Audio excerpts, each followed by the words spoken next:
ইসলাম ভাবার নাম, আর আমরা মনে করছি মেরে কুটে খাবার নাম।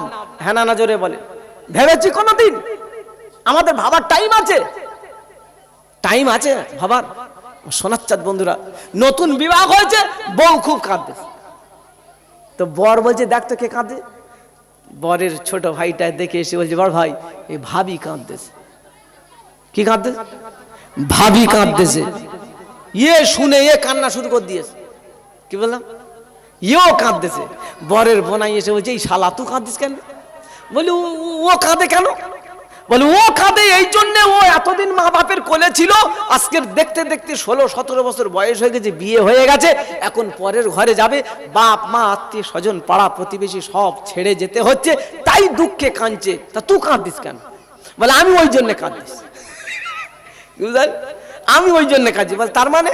বলে ও এতদিন মা বাপের কোলে ছিল, আজকের মা বাপের কোল ছেড়ে যাচ্ছে, এবার ঘরে গিয়ে আমার মা বাপের কোল ছাড়াবে, তাই আমি আগে থাকতে কেঁদে নিচ্ছি। সত্যি বলেন? ও তো ওর মা বাপের কোল ছেড়েছে, এবার এসে এটা ছাড়াচ্ছে। পার্টি আছে না নাই? ওরে আল্লাহ, এরপরে বলছি হুজুর দোয়া করেন দিন, বালা কাটে না। বালা কাটবি কি কিশোরে? তুমি তো তার কোনো ও ব্যাপারে কোনো জ্ঞানই তার শিক্ষা দাও নাই, বাপ কোনোদিন বলে নাই। অন্যান্য বিষয় শিক্ষা দিয়েছে, কিন্তু এই ব্যাপারে শিক্ষা দেয় নাই। আমার সোনার চাঁদ বন্ধুরা, আল্লাহ ওয়ালা ভাইরা, এই জন্য রব বলছে ওয়াবুদুল্লাহ, সর্বপ্রথমে আমি আল্লাহ, আমাকে ভয় করবি, আমার ইবাদত করবি, করবো ইনশাআল্লাহ। কার ইবাদত? আল্লাহর ইবাদত। ভাই যে কদিন বেঁচে আছেন বুঝতে পারছেন না, চামড়া আগে টাইট ছিল, এখন চামড়া ঢিলা হয়ে গেছে। হ্যাঁ না বলে? আগে চুলগুলো কাঁচা ছিল, গরম আলাদা ছিল, মেজাজ আলাদা ছিল, আস্তে আস্তে সাদা হয়ে যাচ্ছে। বুঝতে পারছো না? তার মানে আমার সিমটম এসে যাচ্ছে, আমার আর বেশি দিন লাস্টিং নাই, আমাকে চলে যেতে হবে। তাই আল্লাহ শোনাচ্ছেন, বান্দা যতই মোস্তানি করো, যতই ফুটানি করো না কেন, আমি তোদের ডাক দেব, একটা নির্দিষ্ট টাইম বেঁধে দিয়েছি, ডেকে নেব। বান্দা আমার ভয় কর, আমার ইবাদত কর। কটা দিনের মহব্বত করিস না, ওটা হলো মুসাফির খানা। হ্যাঁ না, দুনিয়াটা হলো মুসাফির খানা। বলেন কোন মুসাফির দূরে সফর করেছে, স্টেশনে বসে আছে, তো আপনাদের মনে হয় কি এখানে একটা ঘর বিল্ডিং বালাখানা তৈরি করে নি, 2-4 দিন থাকবো, তো একটা বিল্ডিং এখানে করি? করবে কেউ? কোন পাগলে এরকম কাজ করবে? করবে না। কারণ ও জানে আমাকে ট্রেন আসলে উঠে যেতে হবে, মুসাফির আমি, এখানে বিল্ডিং করা যাবে না। আমার সোনার চাঁদ বন্ধুর, আল্লাহ ওয়ালা ভাইরা, দুনিয়াটা হলো মুসাফির খানা। এই জন্য অনুরোধ করব যে কটা দিন বেঁচে আছে, হায়াত মউত আল্লাহর হাতে। হ্যাঁ না বলেন? আল্লাহ নির্দিষ্ট একটা টাইম বেঁধে দিয়েছে। ফাইদা জাআ আজালুহুম লা ইস্তাখিরুনা সাআতাও ওয়ালা ইস্তাকদিমুন। 14 নম্বর পারা সূরা আন-নাহলের 61 নম্বর আয়াতে রব্বে জুল জালাল শোনাচ্ছেন, ফাইদা জাআ আজালুহুম লা ইস্তাখিরুনা সাআতাও ওয়ালা ইস্তাকদিমুন। নির্দিষ্ট টাইমে আমি দেব ডাক, ঈমানদার তুই রেডি থাক। রেডি থাকবো। রেডি আছে তারা, মাথায় টুপি দিয়ে চলে যারা, রেডি আছে তারা, আল্লাহর হুকুম মানে যারা, রেডি আছে তারা, আজান হলে খোদার ঘরে দৌড়ে যায় যারা। যাব ইনশাআল্লাহ। কোন ঘরে? আল্লাহর ঘরে। কারা কারা যাব? সবাই যাবেন? সত্যি?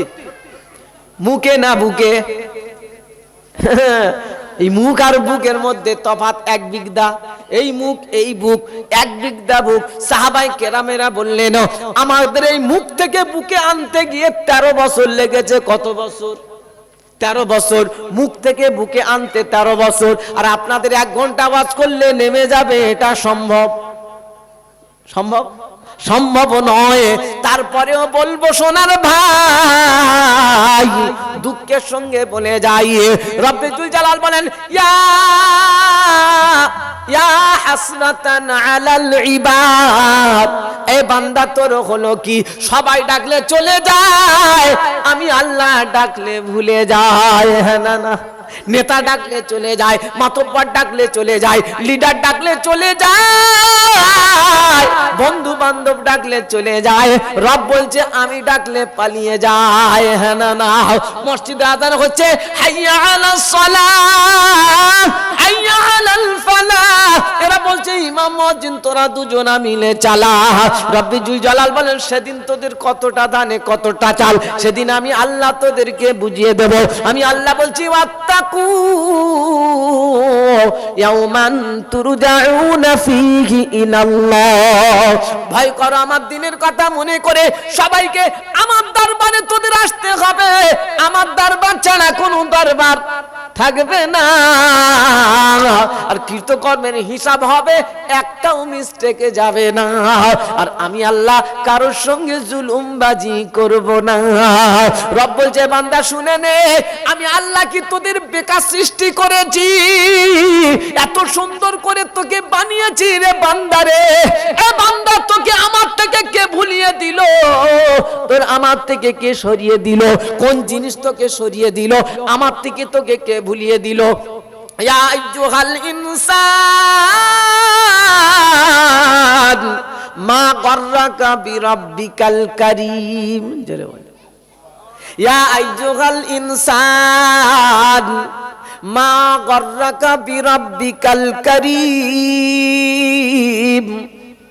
আল্লাযী খালাকাকা ফাসাওয়াকা ফাআদালাক ফি আই সূরাতিম মা শাআ রাক্কাবাক। কোন পারা? 30 পারা, সূরা ইনফিতর, আয়াত 6 থেকে শুরু। আল্লাহ শোনাচ্ছেন ইয়া আইয়ুহাল ইনসান, এ মানুষ, মা গররাকা বিরাব্বিকাল কারীম, রব্বে কারীম থেকে তোকে কে সরিয়ে দিল? আল্লাযী খালাকাকা, তিনি বলছেন আমি সৃষ্টি করেছি তোকে। হ্যাঁ না না, কে সৃষ্টি করেছে? আল্লাহ সৃষ্টি করেছে। তোর কোনো অস্তিত্ব ছিল না বান্দা, তোকে কেউ চিনতো না, তোর কোনো কিছু নিদর্শন ছিল না। বলেন শোনাচ্ছেন বন্ধুরা, আল্লাহ ওয়ালা ভাইরা, আমি আব্দুল মাতিন এখানে বয়ান করছি, এখন আমার বয়স 39। কত? 39। 40 বছর পিছনে আমার কেউ চিনতো? আমার কোনো অস্তিত্ব ছিল? আমার কোনো নিদর্শন সমাজে ছিল? কেউ জানতো না। আল্লাহ শোনাচ্ছেন কাইফা তাকফুরুনা বিল্লাহি ওয়া কুনতুম আমওয়াতান ফাআহইয়াকুম সুম্মা ইমিতুকুম সুম্মা ইহয়িকুম সুম্মা ইলাইহি তুরজাউন। জোরে বলেন।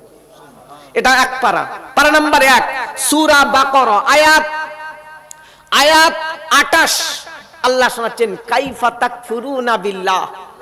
এ বান্দা, তুই কি করে নাফরমানি করিস? তুই কি করে কুফরি করিস? আমি আল্লাহ, আমাকে কি করে তুই ভুলে যাস? তোর কোনো অস্তিত্ব ছিল না। হাল আতা আলাল ইনসানি হিনুম মিনাদ দাহার, এটা আছে 29 পারা সূরা, এটার নাম সূরা দাহার। আবার আরেকটা নাম আছে সূরা ইনসান, সূরাটার নাম আরেকটা কি? ইনসান। হাল আতা আলাল ইনসান, এ বান্দা, হাল আতা আলাল ইনসান, বান্দা তুমি তো উল্লেখযোগ্য বিষয়বস্তু হিসাবে তুমি তো পরিলক্ষিত ছিলে না, তোমার কোনো অস্তিত্ব ছিল না, তোমার কেউ চিনতো না। আমি আল্লাহ তোকে চিনিয়েছি।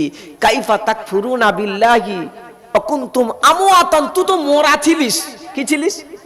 আমরা মরা ছিলাম না, জানতো ছিলাম? এক সময় আমরা সবাই মরা ছিলাম। আল্লাহ বললেন আমি তোকে জিন্দা করেছি, আবার তোকে মারবো, ফের জিন্দা করব।